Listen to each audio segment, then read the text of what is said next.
Hare Krishna. I'll read a story. His plan is always the best, which shows us the value of grateful heart, happy heart. In times long past, there was a kingdom ruled by a very strong and generous ruler called King Danveer.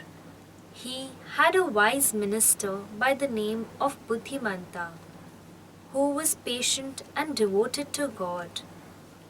King Danveer was a good king. Many citizens came to him to have their problems solved. He gave thousands of cows to devotees in charity and also provided them with pasturing grounds. On seeing his charitable nature, people started calling him Danveer, the generous one. In the daily activities of the court, King Danveer thought that he was the only one making everything happen. He forgot that it was the Lord who had given him everything. The minister, on the other hand, saw God as the controller of everything. He knew that everything that occurred only happened because God wanted it to happen. In spite of these differences, the king appreciated the minister and they were great friends. Once in a while, when the king goes for hunting, the minister would accompany him. One time, when they were out hunting, the king met with an accident and lost one of his fingers. The minister bandaged the king's hands and tried to pacify him. "My dear King Danveer," he said, "take this to be Lord's will. Whatever happens by the will of the Lord happens only for good. So don't worry about your lost finger. Something good is surely going to come out of this." The king was already in pain from the wound, and therefore he could not control his anger. He snapped at Buddhimanta. "Be quiet, you impudent man!" Buddhimanta tried to speak of the Lord's mercy. The king shouted, "Guards, capture him and lock him in the jail." Tanveer was determined to continue his hunting plan for the day, and he took his horses deeper into the forest. Meanwhile, in the heart of the jungle, a gang of deadly dacoits was staying.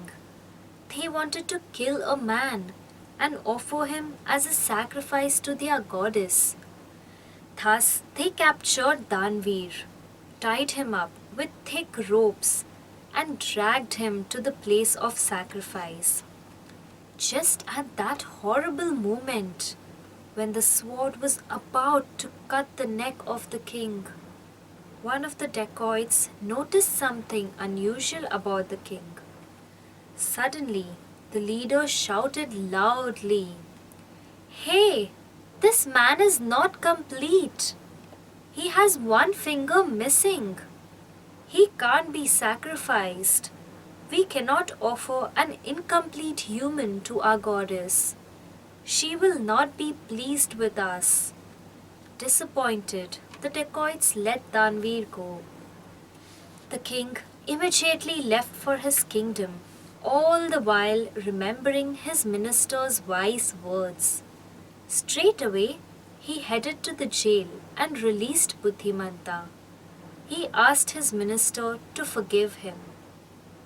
"Buddhimanta, I cannot forget your wise words. You were absolutely right. But tell me something.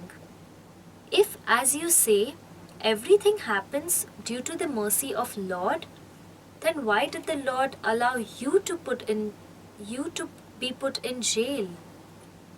"My dear king, it is the mercy of the Lord working again. Don't you see? If you hadn't put me in prison, I would have been sacrificed instead of you." At that moment, King Danveer was firmly convinced and laughed aloud, gladly agreeing. that it was certainly the mercy of the Lord. Many a times we jump to conclusions when we suffer from pain in our lives. It is better for us to wait and see the perfect plan of the Lord behind it. Thank you. Hare Krishna.